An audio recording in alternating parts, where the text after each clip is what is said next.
Hey YouTube, 3D Printed Life here. Today's the day. If you're not an engineer, shield your eyes because this is going to be a super technical video.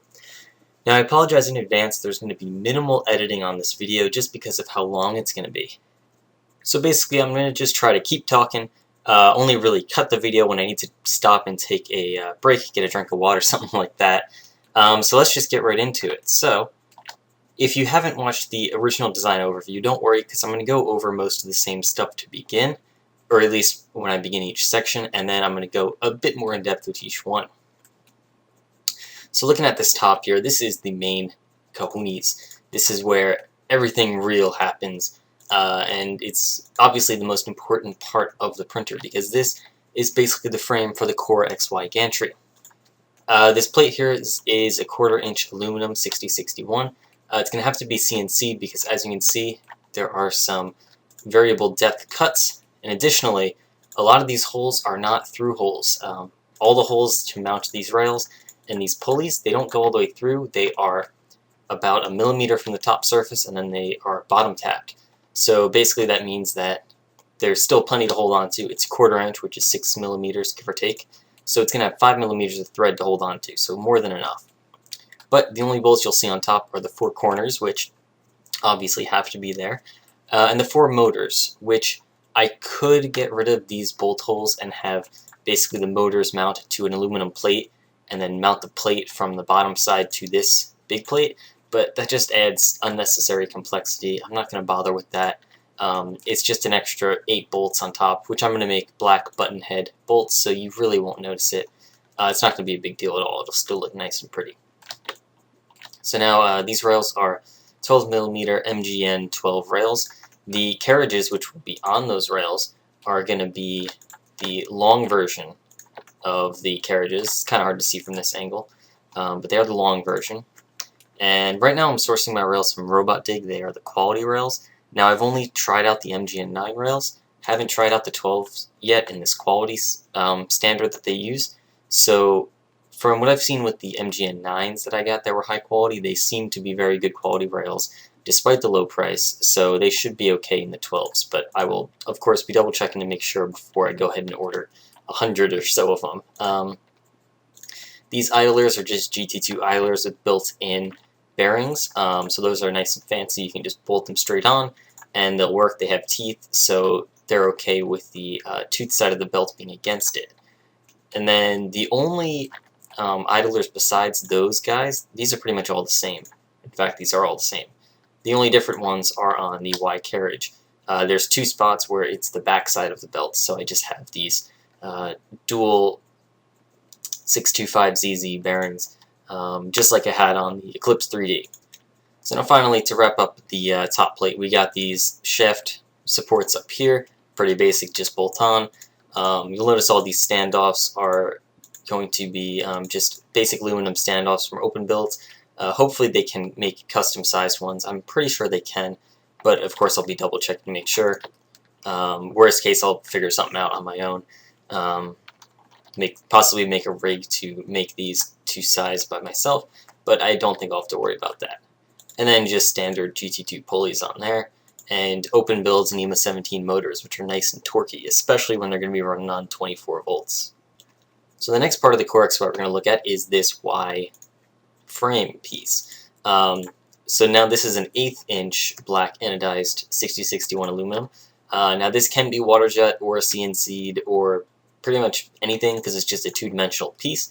The only secondaries are tapped holes for these M5 nuts. There's going to be 4 of them.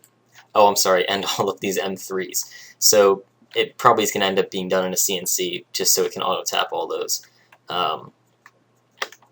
But yeah, so basically these are the carriages for those MGN 12 rails. They're bolting on with M3 bolts. And then we've got another rail for the X-axis on here.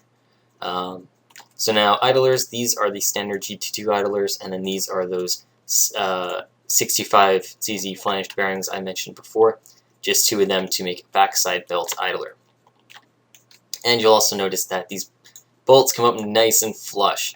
That one pokes out a tiny bit, but still pretty close to flush, so that should be nice and even there. No worrying about bolts sticking out like crazy. and it's still getting plenty of contact. There is a 1mm gap on each side of these just to allow for a 1mm precision shim so that they're not rubbing right up against the plate, of course. And then spacing wise, these are done so that the belts will all line up and they will all be on the same plane. It's kind of hard. Actually, here we go, yep. So you have to visualize that this one will have teeth in it, so the teeth are going to come in. So in reality, this is just the meat of the belt, and then the teeth will stick into this. So you can see that basically the belts are going to be in line on both of these, even though this is blocked. But yep, so they are all in line, which makes things nice and easy on the Carriage. Speaking of which, let's go to the Carriage. Now this piece still has a bit of work to be done. It's getting close to done, but it is still the least complete of all the parts, or at least all the sub-assemblies. So at the moment what I've got is an 1/8 inch top plate with a whole bunch of countersunk holes and stuff. I'm not sure if the countersunks are necessary exactly for this use, especially considering this one has 4 bolt holes, so that should be alright. But I'll see. It really doesn't hurt to have countersunk. It adds a tiny bit of cost, but not a huge deal. Now these do have to be countersunk, because this is a quite complex design, which I will get into in a second. But first let me talk about the basic stuff. So we've got this robot dig little hot end clamp thingy-mabobber. Basically it just slides on and then you bolt it in place. So now you do have to bolt it in place without this fan in, otherwise you can't really get your bolt and Allen wrench in there. But once that's done, it's fine. It should be in there nice and secure. Tight tolerances around on this, and again, funky shape. I'll get into that in a second. I'm sure you can probably guess what it is now, but I'm going to leave you guessing. So another long carriage for the linear guides, so it should be good at resisting any torquing. On the back side here, we have a 3/16 plate, which has some tapped holes in the top so that it can bolt to this 1/8 plate. So that should keep it nice and perpendicular, super rigid. And then we've got these belt clamps, which are going to be machined aluminum, probably not anodized, because why anodize them? They're on the back side of the printer. But you know, I will consider it. Depends on the cost, of course. But I believe it'll cost $2 a piece. So for $8 to anodize these things, probably not. But I will, of course, like bead blast them or something like that, so they at least look decent. Here we've got the fan bracket. This is going to be one of the very, very few 3D printed parts on it. Additionally, the fan duct will be 3D printed. For simplicity's sake, I might print both of these out of some high temp material, but fan duct will definitely have to be high temp. This does need some tweaking because I did recently just shorten the size of this piece, so of course the fan duct doesn't line up now. But the idea is to have a semicircular fan duct to cool as much of the part as possible. It's not going to be as good as 2 or 3 or 4 different cooling fans coming from every angle, but it should be better than just a straight normal fan duct. The fan that I'm using is a 45mm square, 10mm thick, 12-volt fan. So the control board I run, even though my system is 24 volts, it steps down the fan output to 12 volts. So this is going to be PWM controlled, and so it's adjustable speed and all that fun stuff. Finally, these belt clamps I didn't really mention yet. Basically how they work, the belts will come in from one side, loop through this first pocket, back through the second, and then fold over on itself. So then this little square part will be clamping down and holding the belt together, and the ridges in the belt will hold it together from slipping, and then the fact that it's looped around this will keep it from pulling through. Just some bolts in these 4 places to secure it. So adjusting belt tension isn't going to be super easy. However, once you have the belt tension set, you shouldn't have to really adjust it very often. If you do, I think you can probably just loosen one of these bolts a bit, and then pull on whichever side of the belt you want to be moved, and it should just kind of pop in between the ridges of the belt, and then you can tighten it back down and it should stay in place. Hot end, if you couldn't already tell, it's an E3D V6 hot end. Pretty standard. It's going to be running Bowden configuration, because you can see there's no extruder. And let's talk about this funky geometry now. So let's hide this so you can see a little bit better.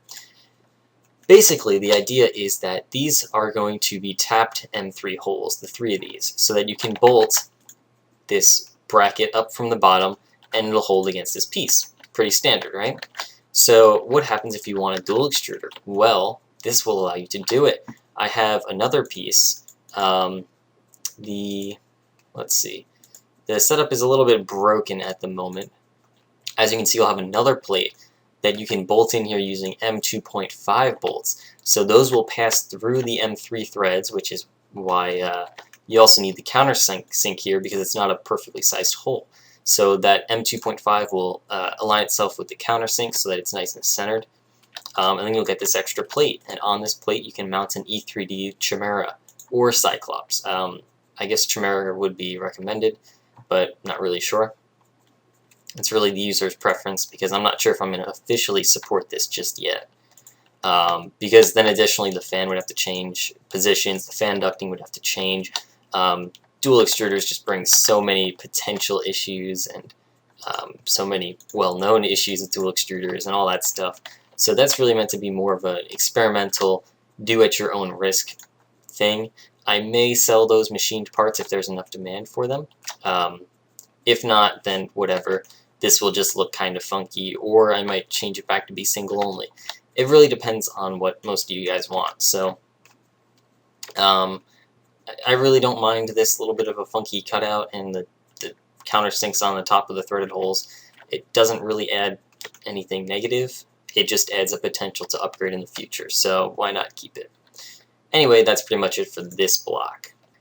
So that's pretty much the guts and glory of the XY system. So I guess we might as well finish it up and go with the Z-axis now. So for the Z-axis arm, let's get into this. You'll notice it looks super similar to the Eclips3D, and that's because it's basically the same thing. All that I've changed is I've made this thicker from 1/4 inch up to 3/8 of an inch. So this should help with any sort of flexing that was seen on the Eclips3D. I believe it should cut the flex in half, so it should make things much, much more rigid. Additionally, I've made it slightly longer just so it would reach where it has to reach. I believe only like 5 millimeters longer. And then I've also changed out these linear bearings to be ones that are fully on top, where the flange is on the bottom instead of in the middle. And then of course a change of nut. This is an anti-backlash nut now, whereas before it was just a Delrin nut. The bed that's going to be used is different from the stock Eclips3D bed, which was a RepRap Mark III bed. Instead, I'm going to be using the aluminum bed that I found and recently made a video of on eBay.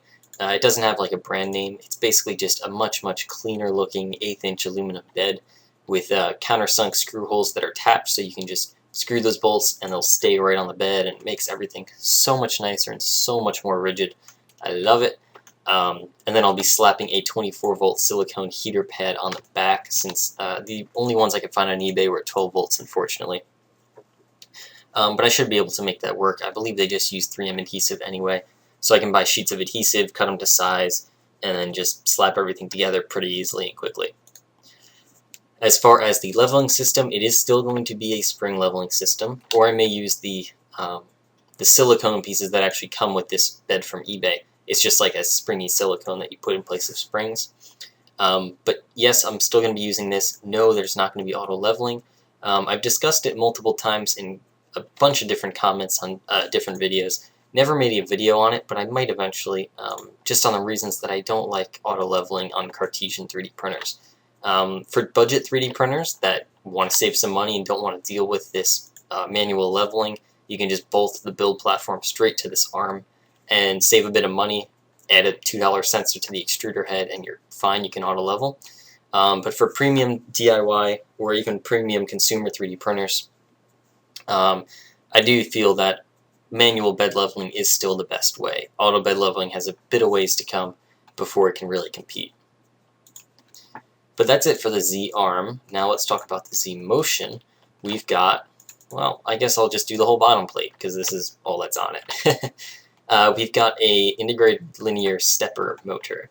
So it's a, I want to say 350 millimeter long linear, lead screw. It's a 8 millimeter pitch, or 8 millimeter lead, 2 millimeter pitch. I forget which is which, but basically it's 4 starts, and every rotation is 8 millimeters travel, so I believe that's lead. But anyway, the motor that it comes with is 40 millimeter NEMA 17. so pretty basic. And that's going to be mounting to this base plate, which is a 1/16 inch aluminum machined plate. Now, yes, that is a bit thinner, and you're thinking, wow, this is mounted in the middle. It's going to have some flex, isn't it? Well, yes, but that's why I added these guys. So these are, I mean, obviously they're brackets, but all they do is serve to support the aluminum around where the motor's mounting.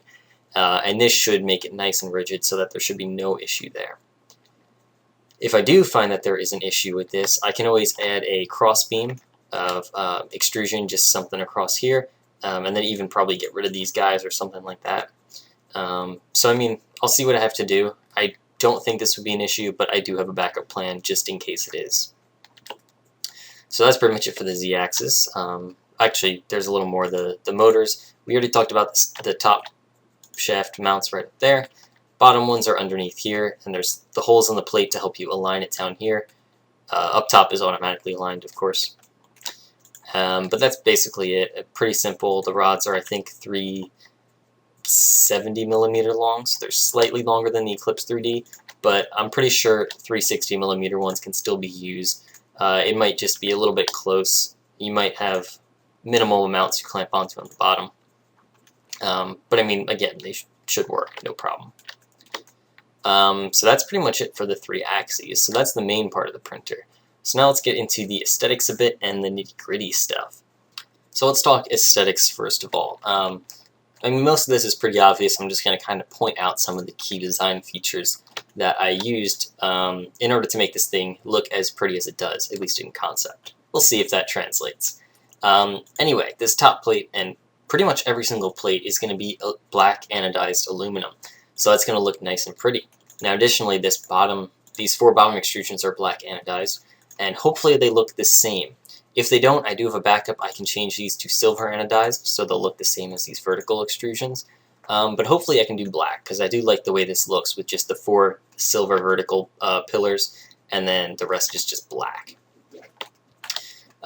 These 4 panels on all 4 sides are going to be 1/8 inch acrylic, and those, let's just hide this guy, fit into this open build slot that slides into the extrusions, which you may have seen in the previous video. So basically, you just slide these little pieces in, and then from the bottom you can slide in the panels, and then you put on this bottom frame piece, and everything is together. So assembly of this printer should be easy as well. But anyway, back to these panels. 1/8 inch acrylic, they're going to be P95 acrylic, which is a black acrylic that is matte on one side and shiny on the other. So the matte side will be on the outside, of course, so that'll look really, really nice. It should look pretty awesome. And then polished on the inside, so the LED strip, which is probably going to be mounted either up here on the back side of the acrylic or probably not facing down. I think I'll do it facing out on the acrylic. But I mean, that's something that I can just throw anywhere later, and it's not a huge deal. But anyway, lights on the inside should bounce around quite a bit. It should help to light it up a bit better because of the glossy nature of the acrylic. So then we have the bottom plate here, which is again black anodized aluminum, and you'll notice that there are no visible corner brackets. In fact, there's really no visible brackets of any kind, minimal visible fasteners. The only ones outside of the printer that are visible are these ones on top, which are pretty few and far between. And I mean, that's basically it. Until you come around back, there'll probably be somewhere to mount the extruder. I'm still not sure if I'm going to put the extruder on the back side, which would probably make sense, because otherwise if I did on the inside, yeah, I would hit stuff. Never mind, extruder's going on the back. So yeah, it's an E3D Titan extruder, so it's probably just going to sit right up here somewhere, bolt on with that standard E3D Titan bracket that you can buy or print.